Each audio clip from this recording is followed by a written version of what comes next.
திருச்செந்தூர் சுப்பிரமணிய சுவாமி கோவிலில் நடிகர் சிவகார்த்திகேயன் குடும்பத்துடன் முருகனை வணங்கி சுவாமி தரிசனம் மேற்கொண்டார்.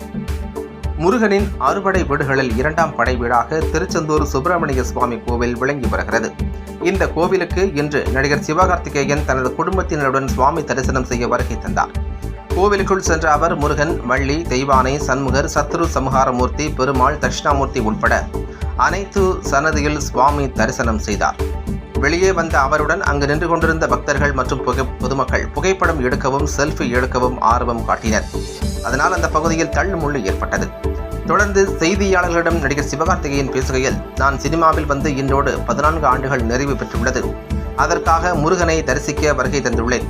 இந்த 14 ஆண்டுகளில் சினிமாவில் பலவற்றை நான் கற்றுக்கொண்டேன். நல்லது கெட்டது என பலது எனக்கு சொல்லிக் கொடுத்துள்ளது.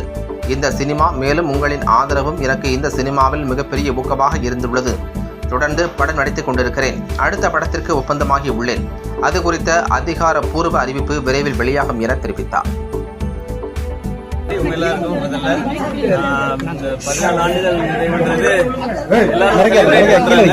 ஒவ்வொரு வருஷம் கூடும் பொழுதும் பொறுப்பு தான் அதிகமாயிட்டு இருக்கு. இன்னும் நல்லா பண்ணணும்னு சொல்லிட்டு இருக்கு. எல்லா அன்புக்கும் ரொம்ப ரொம்ப நன்றி. இந்த 14 ஆண்டு சினிமா வாழ்க்கை எப்படி பாக்குறீங்க?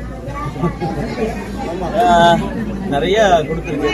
இதுல நிறைய கஷ்டங்கள் போராட்டங்கள் இருக்கும். பட் அதை தாண்டி மக்கள் கொடுத்த அன்பு மட்டும் தான் நான் அதை மட்டும் தான் பார்க்கணும்னு நினைக்கிறேன். அதுக்காக இன்னும் உழைக்கணும்னு சொல்லிட்டு அடுத்த தென் மாவட்டத்தை சம்பந்தப்படுத்தி பட வாய்ப்புகள் வேற எதுவும் இருக்கிறா? எதுவும் நடிக்கிறதுக்குள்ள கதைகளுக்கு வந்திருக்கா? அடுத்து ஒரு படம் இப்ப எல்லாமே லாக் பண்ணிட்டோம். கண்டென்ட் டைரக்டர் எல்லாமே, ப்ரொடியூசர் எல்லாமே. சீக்கிரத்துல அதுக்கான அறிவிப்பு வருங்க. அது எல்லாரும் எங்கிட்ட இருந்து என்ன மாதிரியான படம் வேணும்னு எதிர்பார்க்கறாங்களோ அந்த மாதிரியான படமா நிச்சயமா இருக்கும்.